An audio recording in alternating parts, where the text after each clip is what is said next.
You guys having a good day? Yeah. Are you guys having a good day? Yeah. Are you guys having a good day? Yeah. All right. I like it.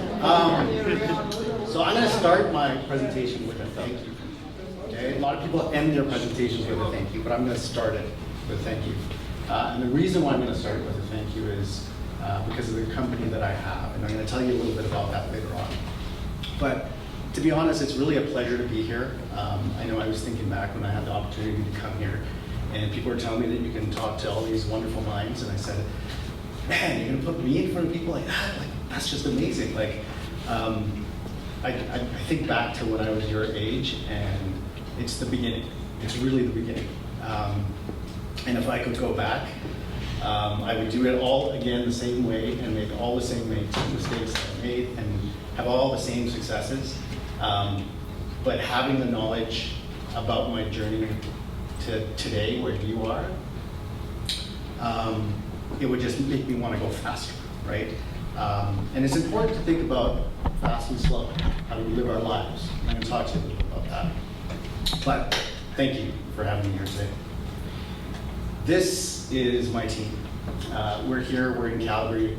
We're about 85 people across Canada. 60% of us are here in the city. And I love these people. These people are my life. I spend a lot of time with them. And they're just great innovators, they're great collaborators. They mean the world to me.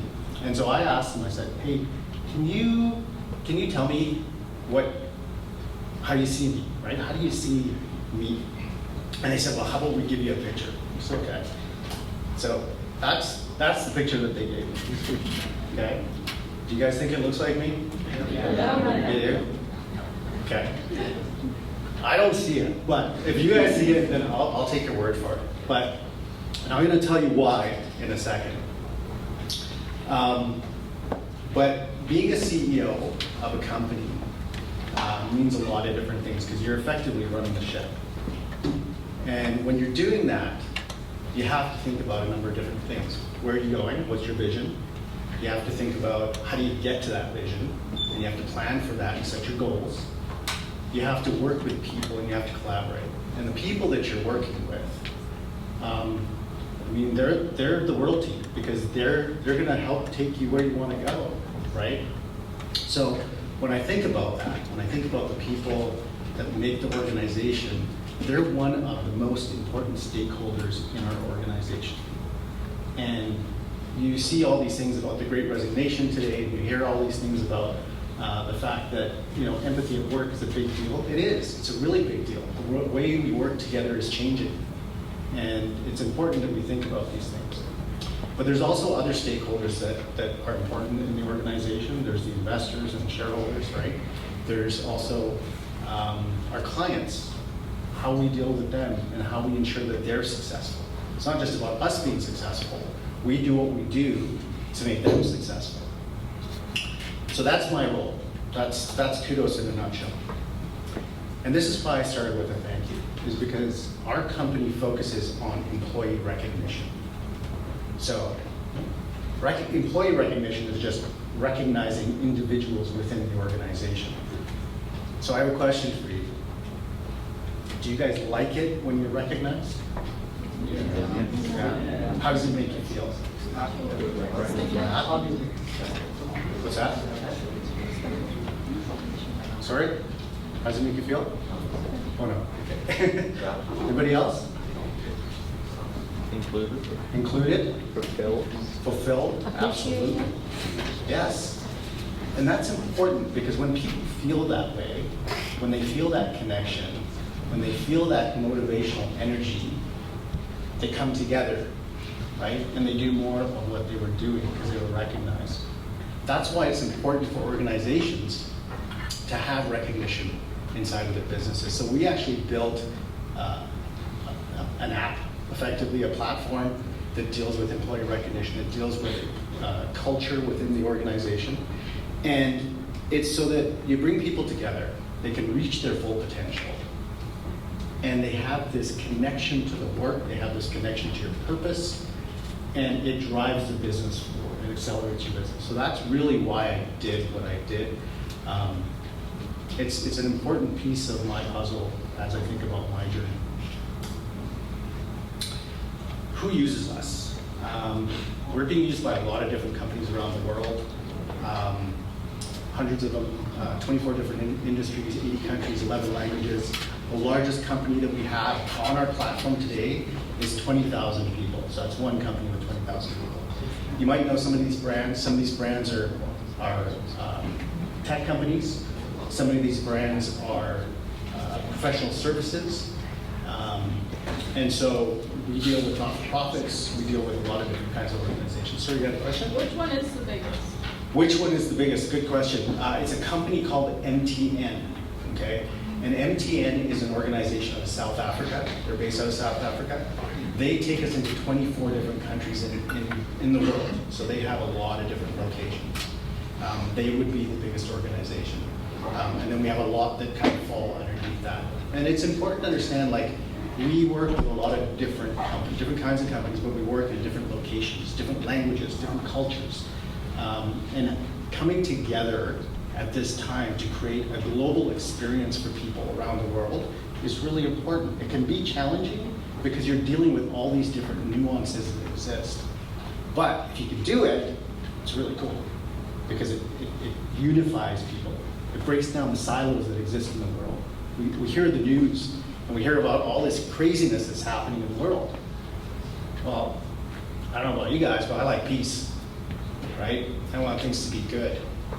And so this is our contribution to that, is how do we start that off in the workplace? And how does that transcend into the rest of the world?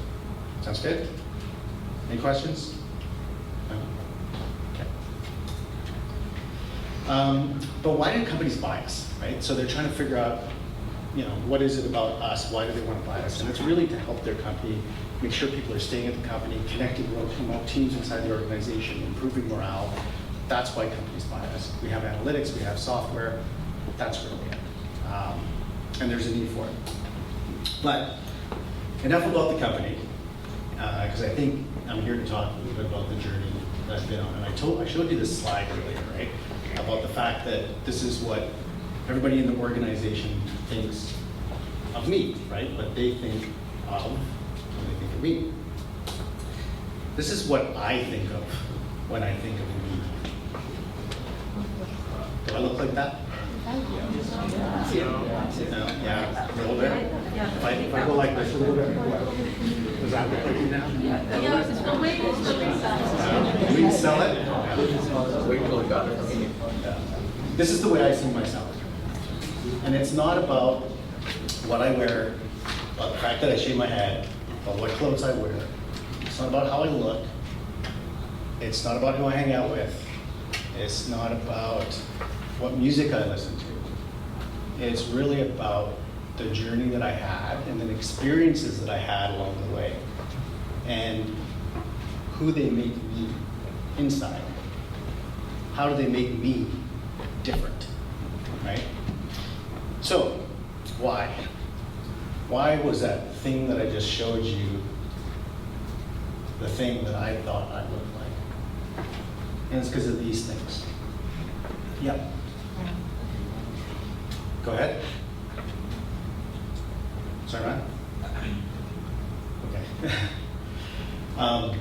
So the first one is the ostrich years, the butterfly years, the exploration years, the empathy years, the mentorship years, and the tool belt years.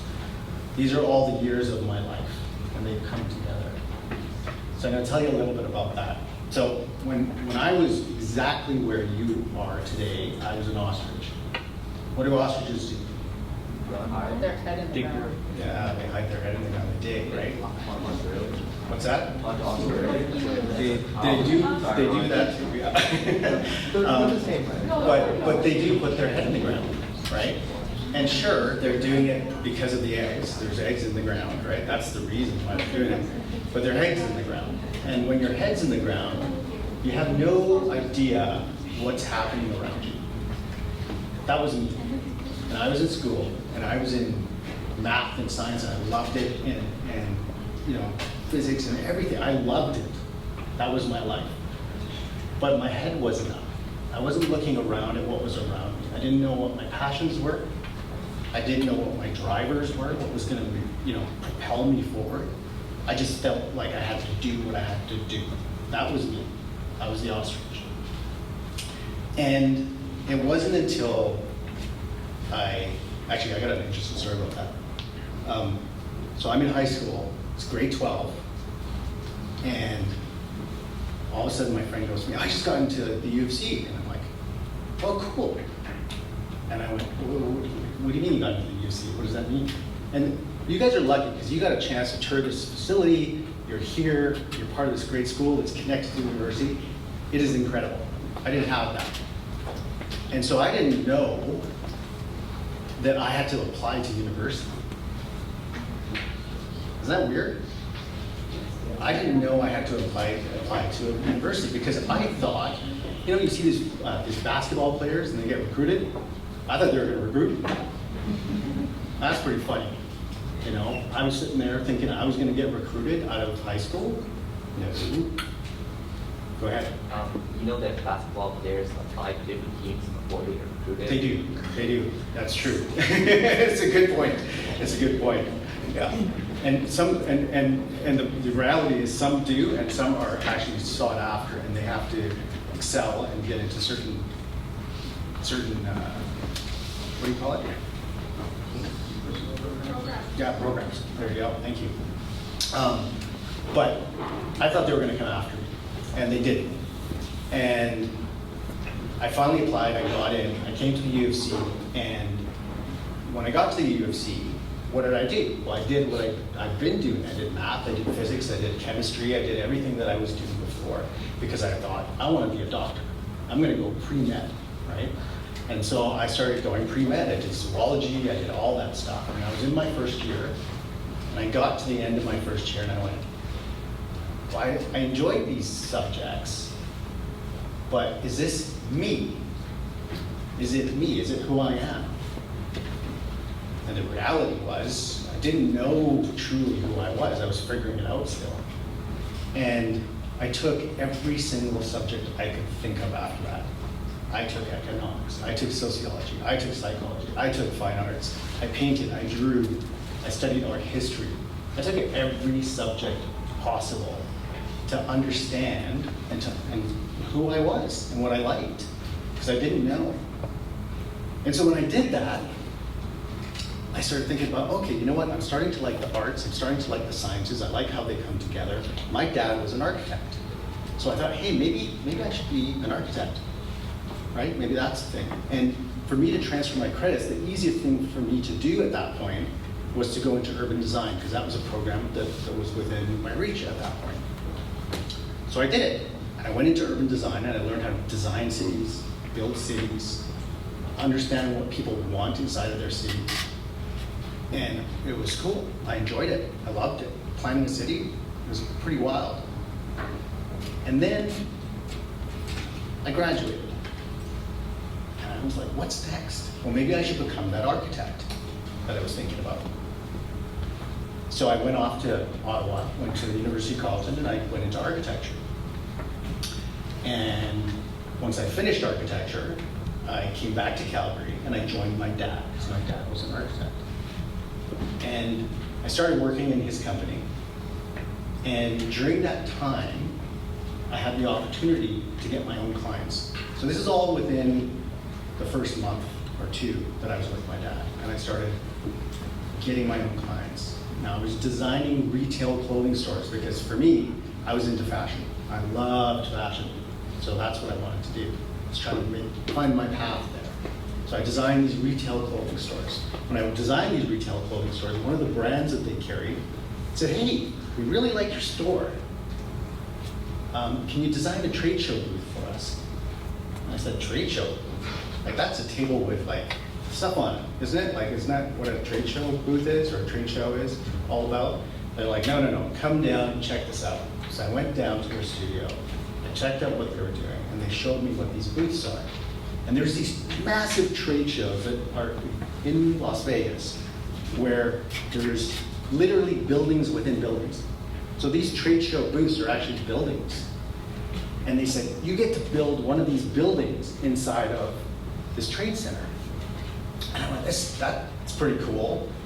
All of these things had like catwalks in them, and it was like there were fashion designers there. And I was like, this is gonna be pretty wild. And I did it. I signed, put the proposal, got the contract, and I was like, I'm gonna enjoy this, but I'm gonna do something a little different because this looks like an opportunity. So I built a trade show booth out of plumbing tubing, okay, and white acrylic sheets. It was this massive 2-story box, this cube, and we projected images from the inside out. So when you're walking by, you could see all this fashion stuff moving, right? It was pretty wild, and nobody had anything like it at the time. And so I enjoyed it. I was working on the project. The client comes to me and the client says, hey, like this turned out pretty neat. Do you know anybody that can design our marketing materials? We've got some posters that we need to do. And I looked at these posters. They were like 10 feet tall, and they were collage work, and they were like wild posters. And I was like, man, I have no idea who can design this kind of stuff, but if you want to take a chance, I'll do it for you. And they looked at me and said, are you a graphic designer? I said, no. And they said, well, how are you going to design it for me? And I said, well, give me the weekend, and I'll give you a little proposal, and I'll put a little mock-up together for you. And I said, okay, sure. I did not sleep that entire weekend because I was so excited about this project. And I showed up with this mock-up, presented it to them, and they were like, cool, you got the contract. And I was like, yes! I left the place and I was like, oh, what did I just do? How am I gonna do this? Like, I started freaking out because it was hard. I didn't know how to do this technically. I had an idea, but I didn't know technically how to do it. And back then, it wasn't like YouTube and Google right now, right? It wasn't like you wanted to know how to do something, just do that. It wasn't like that back then. So I happened to meet someone at a party the week before, and that person at the party was a graphic designer. So I called him up. I said, hey, I've got this project. I got to get it done. Da, da, da. He said, oh, you want to subcontract it to me? And I said, no, I want to do it myself. I want you to give me a 15-minute crash course. And he laughed at me. He said, you're kidding me. And I said, no, I want you to give me a 15-minute crash course, and I'm going to do this myself. He goes, all right, I'll give you a 15-minute crash course on the condition that you send me a copy when you're done. I said, okay. So I went off, did the project, took his instructions, and honestly, again, probably about 3 months, I worked nonstop. Like overnight working. I'm sure you all have done something like that where you're like researching something and you're really into it, you're excited. And that was me. And I did it, and I presented it to the client, and they asked me to do the photo shoot, and they asked me to do all this extra stuff, the styling of the photo shoot. And I was like, this is so wild, because I love fashion. And I did it, and I sent a copy to that guy that I met at the party. The guy was the art director for Avenue Magazine, and I was like, oh, that's kind of cool. Like, I didn't know you were an art director at Avenue Magazine. He's like, yeah. He goes, you know what? I want to offer you a job. And I went, what? A job? I said, but I'm an architect. And he said, well, did you like what you were doing? Like, you seemed to really enjoy it. I said, I loved it. And he goes, well, then I think you need to go home and think about it. And I did. I went home, I thought about it. And when I thought about it, I was like, oh, what am I going to do? What am I going to tell my dad? I'm working for my dad now. But I did. I made a decision. I decided to join.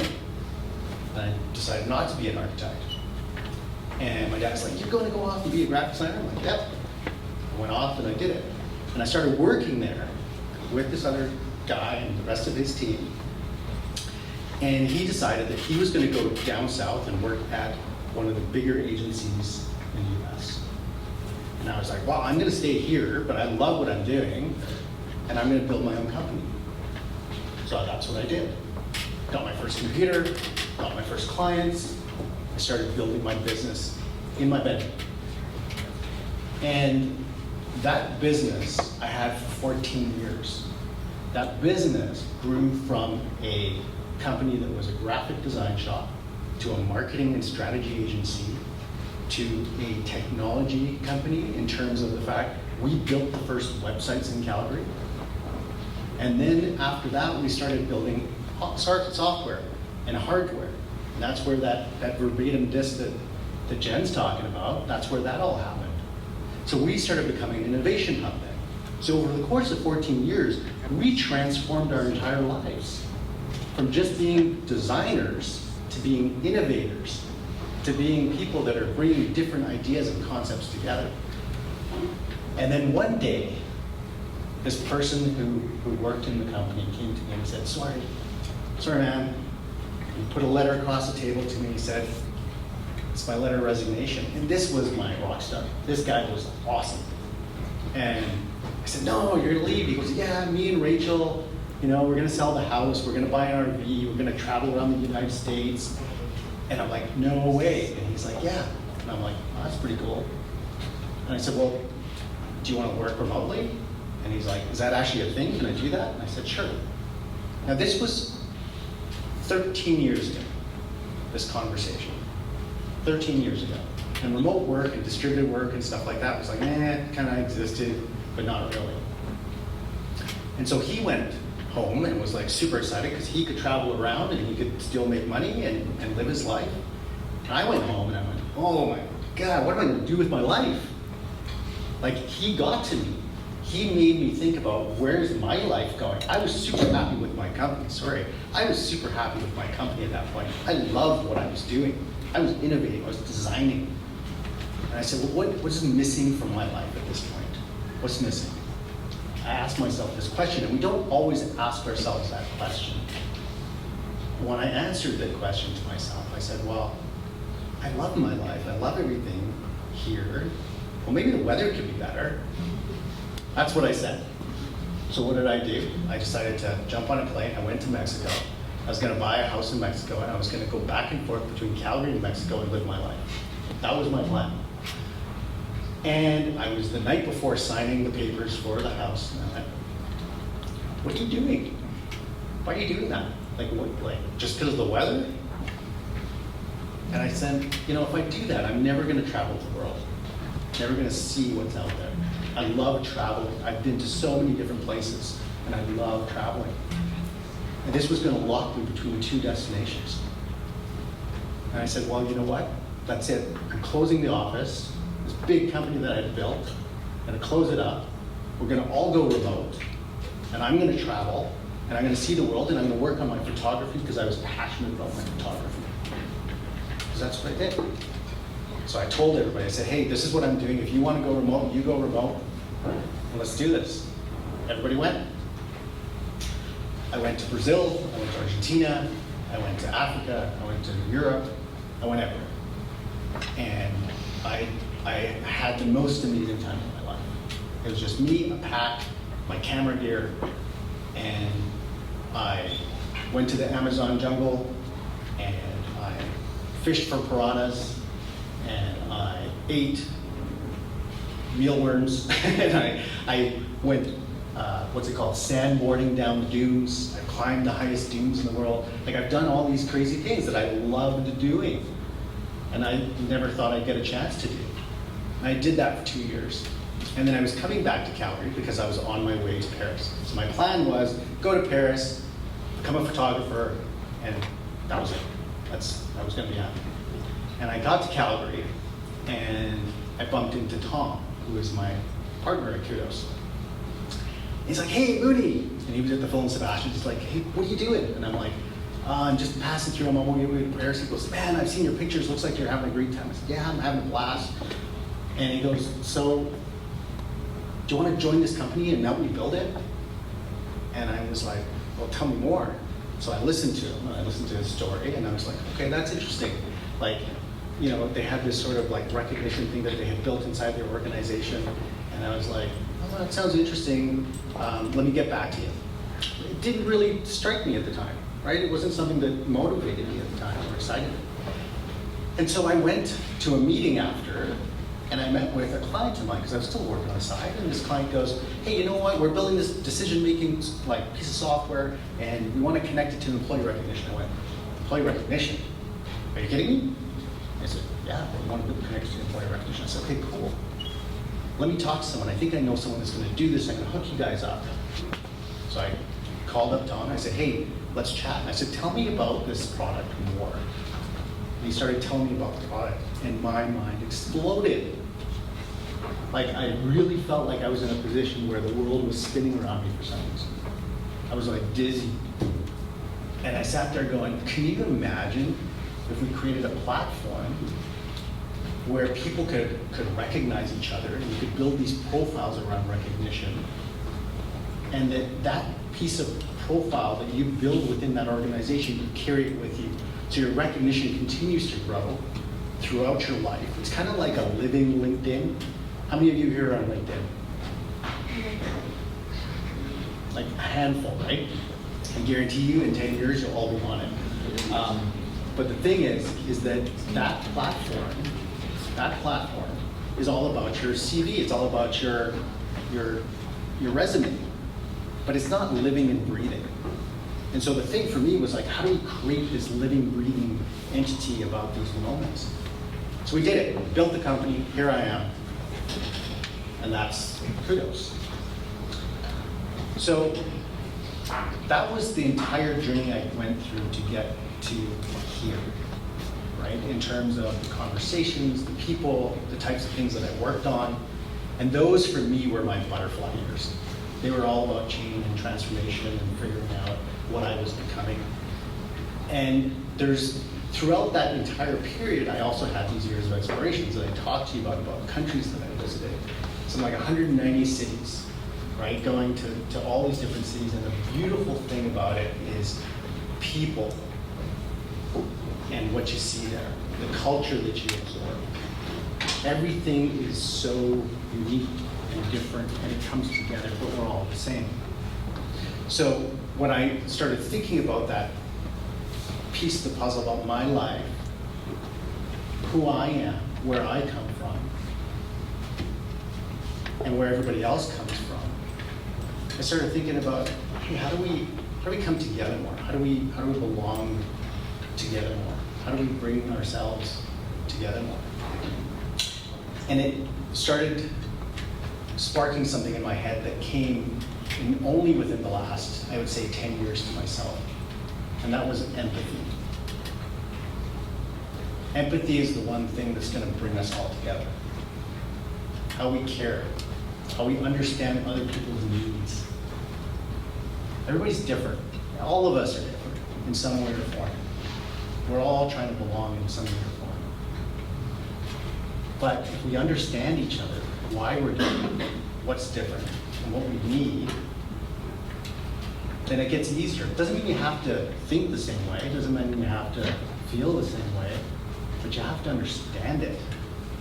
It's a big deal, understanding people. It's hard to understand people. Probably the hardest part of my job is understanding people.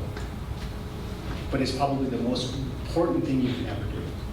So you can, I know this is a STEM school and it's all about science and technology and engineering and math, but people are what are going to take you somewhere. People are going to be there for you. They're going to help you grow. People are the ones that you're going to collaborate with to build great companies and build great projects. Without people, you have nothing. So think about those people around you today, and think about the people that are going to be with you in the future. And think about who they need to be. Which brings me to the next one, which is mentorship. My mentorship years. They came too late for me. I didn't think I needed a mentor. I thought I could do it all on my own.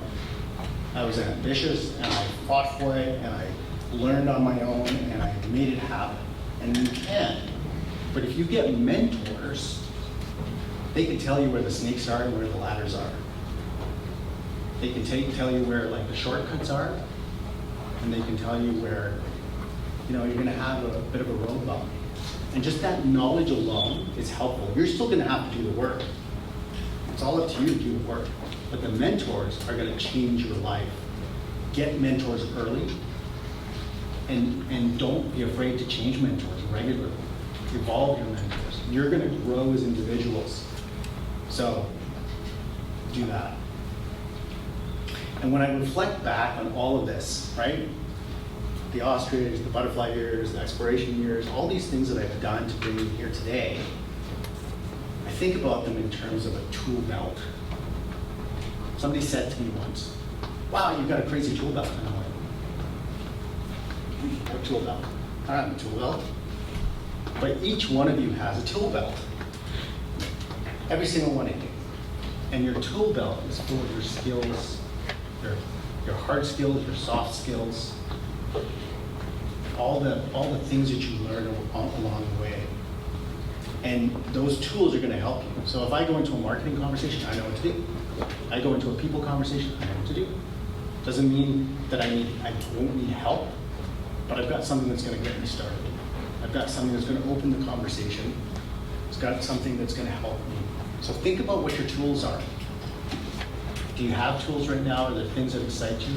Are there things that drive you? What's your journey look like? And that's it. That was my journey. What's your journey? All right.